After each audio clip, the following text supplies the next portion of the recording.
Ang ganda. Oh my gosh. Mga unfolds, oh. Ay, grabe guys. Ang ganda. Ang ganda, ganda, ganda, ganda. This is cardboard. Ay, wow. Unfolds.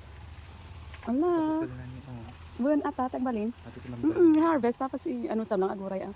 Years din. Hintayin mo to ng hanggang 8 months bago mag-harvest ng kanyang red. Ito, red.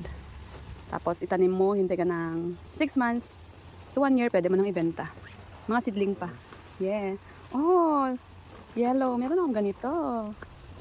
Wala, grabe. Ayusin ko yung garden ko talaga pag uwi natin. I'm inspired na naman. Ay, grabe. Di ba? Oh, mga cardboard. I need to buy pots. Oh, di ba? Nagbabati mo kasi yung gamit mo. Nabasit talaga tang agrotrat.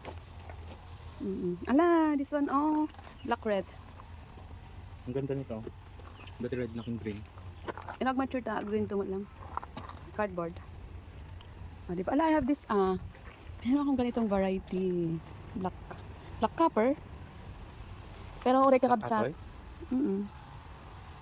Uri kakabsat, hindi magkakaiba pa din.